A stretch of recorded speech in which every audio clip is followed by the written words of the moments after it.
नमस्कार दोस्तों, सत श्री अकाल दोस्तों, welcome back to own channel current affairs express. तो गाइस देखिए, हमारा प्राइम मिनिस्टर मोदी जी ने एक बहुत बढ़िया, बहुत ही इंपॉर्टेंट बात बताया। ठीक है, PM Modi calls for national resolve to shed Macaulay slavery mindset. तो बोला कि हमारा जो माइंडसेट बन गया है ना, वो मैकलॉय का गुलाम बन गया हम लोग। ठीक है, और इसके लिए हम लोग एक 10 साल का एक रोड मैप तैयार किए हैं, जिससे हम लोग ये मैकलॉयड वाला माइंडसेट जो है, हमारे माइंड पे जो मैकलॉय इफेक्ट पड़ गया है, उससे हम लोग कैसे बाहर आता है। आप बोलेंगे ये मैकलॉय कौन है, ये इसका स्लेवरी इफेक्ट क्या है। देखिए, मुद्दा तो बहुत सही है, बहुत बड़ी बात है। ओके, अभी देखिए मैकलॉय कौन था। इसका पूरा नाम था थॉमस बैबिंगटन मैकलॉय। ये first law member of the council of the government general of India. 1834 से 1838 तक ये फर्स्ट लॉ मेंबर था। इनको ब्रिटेन से बुलाया गया था। ठीक है, अब इसको किस लिए बुलाया गया था? इसको बुलाया गया था कि एक एजुकेशन पॉलिसी इसको बनाने के लिए बोला था इंडिया के लिए। अब आप सोचेंगे ये इंडियन को लिटरेट करना चाहता था? नहीं गाइस, ब्रिटिश आने से पहले इंडिया मोर एडुकेटेड, मोर लिटरेट था। ब्रिटिश जाने के बाद पूरे इंडिया का लिटरेसी रेट 3 to 4% था। ठीक है, जो आज के डेट पे हम लोग अबव 70% अचीव कर चुके हैं, बट उस टाइम पे 3 to 4% सिर्फ लिटरेसी रेट था पूरे इंडिया का। ठीक है, पर तो बोलेंगे तो ये कौन सा एजुकेशन पॉलिसी ये डेवलप करके क्या है? देखिए, इसके ऊपर बोला गया था कि ये एक ऐसा एजुकेशन पॉलिसी डेवलप किया था, ये माइंडसेट डेवलप किया था कि ब्रिटिश भले आज नहीं तो कल छोड़ के चले जाएंगे। ये एक कैटेगरी ऑफ इंडियंस बनाना चाहते थे उस टाइम पे, और ब्रिटिश जाने के बाद भी जो दिखने में तो इंडियन होगा, उसका बोल भारतीय होगा, पर उसका माइंडसेट रहेगा ब्रिटिश। ओके, देखिए इसका ये जो फॉर्मूला बनाया था, ठीक है, ये जो फ्रेमवर्क बनाया था, इसका देखिए मेन चीज देखिए, आपको मैं दिखाता हूं। ठीक है, इंडिया लैंग्वेज सच, इंडिया में तब एजुकेशन रेट बहुत सही था। कौन सी लैंग्वेज भी इंडिया पे पढ़ाया जाता था? स्पेशली संस्कृत, अरबिक भी इंडिया पे पढ़ाया जाता था, Persian, Hindi, Tamil and Telugu. Okay, we deem useless. ये सब जो मेन इंपॉर्टेंट भाषा था इंडिया का, रीजनल जो भाषा था, इसको यूजलेस बोल दिया। ठीक है, English were presented as the only medium for high knowledge. मतलब आपको अगर शिक्षित बनना है, ज्यादा एडुकेटेड बनना है, आपको इंग्लिश ही एक जरिया है। ओके, बाकी लैंग्वेज सब बेकार है। Government fund were propose to be spent exclusively on English education. आप मतलब आप अगर इंग्लिश एजुकेशन पे पढ़ा रहे हो, इंग्लिश एजुकेशन ले रहे हो, तभी गवर्नमेंट आपको पैसा देगा, आपके इंस्टीट्यूट यूनिवर्सिटी को पैसा देगा, नहीं तो नहीं देगा। Indian literature, philosophy, medicine, mathematics and science were depicted as inferior to Western world. But अब इंडिया जिधर सर्जरी पहली बार सुश्रुता ने इन्वेंट किया था।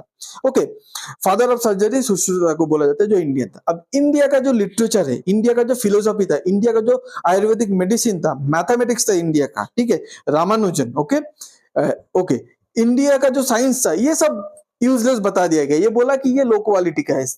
वेस्टर्न का जो भी मैथमेटिक्स, फिलोसॉफी, लिटरेचर, मेडिसिन है, वो सबसे बेस्ट है। ओके, अब mediating class was evasion India in blood and colour but English in taste. ये देखिए, इसका एक ही मतलब, पूरे मॉरल ऑफ द स्टोरी एक ही था कि ब्लड और कलर इंडियन रहेगा, पर उसका टेस्ट रहेगा इंग्लिश। ओके, ओपिनियन रहेगा इंग्लिश, मॉरल रहेगा इंग्लिश, इंटेलेक्ट रहेगा इंग्लिश। मतलब माइंडसेट से उनको ब्रिटिश का गुलाम बना दो, भले ही वो ब्लड एंड कलर से वो इंडियन है। ठीक है, तो अब ये 2.5 मिनट का वीडियो है, देखिए मोदी जी क्या बता रहे हैं। इसके बाद मैं आपको एक बेस्ट एग्जांपल दूंगा कि McCloy effect, McCloy slavery mindset किसको बोला जाता है। 1835 में ब्रिटिश सांसद थॉमस बेबिंगटन मैकाले ने भारत को अपनी जड़ों से उखाड़ने के लिए एक बहुत बड़ा अभियान शुरू किया था। उसने ऐलान किया था, मैं ऐसे भारतीय बनाऊंगा, वो दिखने में तो भारतीय होंगे लेकिन मन से अंग्रेज होंगे। और इसके लिए मैकाले ने भारतीय शिक्षा व्यवस्था में आमूलचूल परिवर्तन नहीं, बल्कि उसका समूल नाश कर दिया। खुद गांधी जी ने भी कहा था कि भारत की प्राचीन शिक्षा व्यवस्था एक सुंदर वृक्ष थी जिसे जड़ से हटाकर नष्ट कर दिया। साथियों, भारत की शिक्षा व्यवस्था में हमें अपनी संस्कृति पर गर्व करना सिखाया जाता था। भारत की शिक्षा व्यवस्था में पढ़ाई के साथ ही कौशल पर भी उतना ही जोर था। इसलिए मैकाले ने भारत की शिक्षा व्यवस्था की कमर तोड़ने की ठानी और उसमें सफल भी रहा। मैकाले ने यह सुनिश्चित किया कि उस दौर में ब्रिटिश भाषा, ब्रिटिश सोच को ज्यादा मान्यता मिले, और उसका खामियाजा भारत ने आने वाली सदियों में उठाया। साथियों, मैकाले ने हमारे आत्मविश्वास को तोड़ दिया, हमारे भीतरहीन भावना का संचार किया। मैकाले ने एक झटके में हजारों वर्षों के हमारे ज्ञान विज्ञान को, हमारी कला संस्कृति को, हमारी पूरी जीवन शैली को ही कूड़ेदान में फेंक दिया था। वहीं पर वो बीज पड़े कि भारतीयों को अगर आगे बढ़ना है, अगर कुछ बड़ा करना है, तो विदेशी तौर तरीकों से ही करना होगा। और ये जो भाव था वो आजादी मिलने के बाद भी और पुख्ता हुआ। हमारी एजुकेशन, हमारी इकोनॉमी, हमारी समाज के एस्पिरेशन, सब कुछ विदेशों के साथ जुड़ गई। जो अपना है उस पर गौरव करने का भाव कम होता गया। गांधी जी ने जिस स्वदेशी को आजादी का आधार बनाया था, उसको पूछने वाला ही कोई नहीं रहा। हम गवर्नेंस के मॉडल विदेश में खोजने लगे, हम इनोवेशन के लिए विदेश की तरफ देखने लगे। यही मानसिकता रही जिसकी वजह से इंपोर्टेड आइडिया, इंपोर्टेड सामान और सर्विस सभी को श्रेष्ठ मानने की प्रवृत्ति समाज में स्थापित हो गई। बात तो सही है, हम लोग बाहर से कुछ प्रोडक्ट खरीदते हैं, उसको एकदम बेस्ट मानते, अगर वो प्रोडक्ट हमारे कंट्री का हो तो उसको बेस्ट नहीं मानते। एक एग्जांपल देता हूँ, जैसे देखिए हम लोग, ठीक है, अगर कोई वेस्टर्न कपड़ा पहनते उसको हम लोग मॉडर्न मानते, अगर इंडियन कोई कपड़ा पहने तो उसको हम लोग इधर नॉर्मल मानते, ठीक है, नहीं तो गवार मानते। मतलब बात है कि मैं देखना चाहता हूँ कोई इंडियन, मतलब वो लड़का हो लड़की हो सबके बारे में, इंस्टेड ऑफ लाइक शर्ट और जींस, शर्ट और फॉर्मल और कोट से अच्छा मैं देखना चाहता हूँ कि कुर्ती और धोती पहन के कोई बोल रहा है कि क्या स्मार्ट ड्रेस है, एकदम ऑफिशियल ड्रेस है। ऐसा हम लोग क्यों नहीं कर सकते?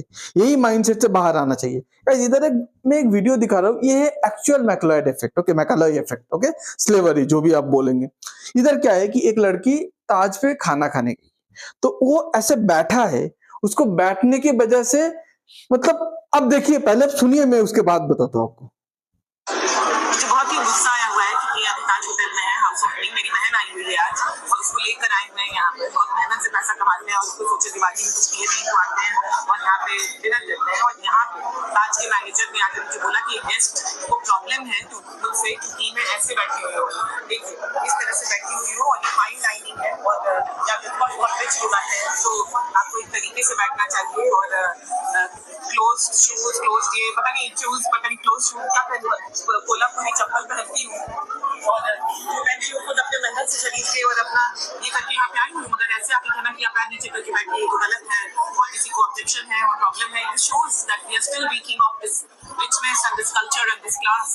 Why? I work hard and that's why I'm here and I'm paying for this myself. So what is the issue? यहाँ किसी को क्या प्रॉब्लम करती है? सही घर से सवाल कुर्ता आराम ढंग से रखी हूँ, आराम ढंग से ये रखी हूँ, तो इसमें इतना बड़ा ऑब्जेक्शन। और मैनेजर ये क्वेश्चन में ताज होटल इसके लिए मुझे बहुत रिस्पेक्ट है। रतन टाटा जी इन्वेस्टर थे मेरी कंपनी में। I am so disappointed with Taj for questioning me on this.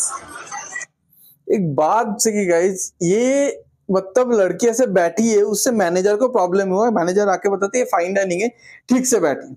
इसका चप्पल से भी प्रॉब्लम है, कोल्हापुरी चप्पल, ये सेम कोल्हापुरी चप्पल 1000 रुपया का जब खरीद के, जब वो इटली का कंपनी प्रादा ने 1.5 लाख पे बेच रहा था, तब यही सेम अमीर लोग उसको मतलब बारे वाह क्या चप्पल है।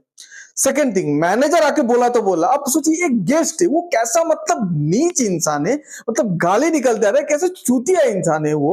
अब सोचिए यार, मतलब तुम खाना खाने आए हो भाई, तुम खाना खा के जाओ ना, कौन कैसे बैठा है उसको प्रॉब्लम, मतलब वो कैसे बैठे है उसको, तुम्हें क्या प्रॉब्लम है? तुम तो पूरा दुनिया पे घूम के मॉडर्निज्म के नाम पे न्यूडिटी प्रमोट कर रहे हो, कपड़े के नाम पे, और ये मतलब इतना डिसेंट तरीके से बैठा है, तुमको उसको देख के प्रॉब्लम हो रहा है, तब क्या बोलेगा? इसी इफेक्ट के बारे में बात कर रहा था मोदी जी ने। अब देखिए एक बात बताए, India must create more Sarvepalli Radhakrishnan, okay, and move on from Macaulay. Macaulay से हटके हम लोग सर्वपल्ली राधाकृष्णन का एक सोसाइटी बने, हम लोग श्री राम का एक सोसाइटी बने, हम लोग गांधी जी का एक सोसाइटी बने स्वदेशी, हम लोग सीवी रमन के एक सोसाइटी बनना है। ये होना चाहिए हम लोग का मेंटालिटी, ठीक है। हम लोग रामानुजन के एक सोसाइटी बने। ये सब लोग क्या इंडिया को आगे नहीं लेके गए? हम लोग एपीजे अब्दुल कलाम जी का एक सोसाइटी बने, ठीक है। बट इंडियन गवर्नमेंट का भी एक गलती है इधर, आज के डेट पे ना ये सब चीज के साथ साथ आप देखेंगे वेस्टर्न कंट्री पे इंडियंस के ऊपर बहुत सारा रेसिज्म हो रहा है, भले वो सिख हो, हिंदू हो, मुस्लिम हो, पंजाबी हो, बंगाली हो, साउथ इंडियन हो, कश्मीरी हो, नॉर्थ इंडियन हो, नॉर्थ ईस्ट इंडियन हो, जो भी हो, एक रेसिज्म हो रहा है। अब यही रेसिज्म ना अगर चाइनीज मतलब सिटीजन के ऊपर होता तो चाइनीज गवर्नमेंट देखते एकदम अच्छे तरीके से टाइट दे देता, जो भी ऑनलाइन प्लेटफॉर्म पे जो भी हो रहा है कि तुम ऐसा ऐसा करो, नहीं तो हम लोग तुम्हारे ऑनलाइन प्लेटफॉर्म को हमारे कंट्री में कुछ काम करने नहीं देंगे, ठीक है।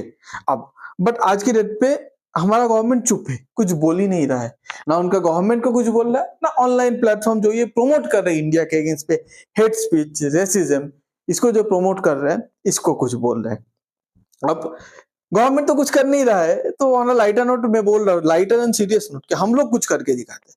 अब देखिए हम लोग का जो रहता याप था, बहुत कोई इंस्टॉल करके भी यूज नहीं किया था, यही कंप्लेन था क्या इसका तो video call voice call end to end encrypted है, बट मैसेज ठीक है normal text end to end encrypted नहीं है। देखिए वो भी एंड टू एंड एनक्रिप्शन हो गया है, आप उसको अपडेट करेंगे तो यूज कर पाएंगे। ओके, उसके बाद और एक देखिए हमारा इंडियन मेंटेलिटी बोला था, हम लोग मतलब आज तक, अभी तो कुछ टाइम पे ठीक है फेमस हुआ है, बट हम लोग आज तक वेस्टर्न एक्सरसाइज को ज्यादा महत्व देते थे। पर हम लोग को योगा, जब मोदी जी आने के बाद योगा को पूरे दुनिया पे प्रमोट किया गया है, अब जब फॉरेनर मतलब अमेरिकन योगा करने लगे तो हम लोग भी आज के डेट पे योगा मैट खरीद के yoga session, online yoga session, offline yoga session कर रहे हैं।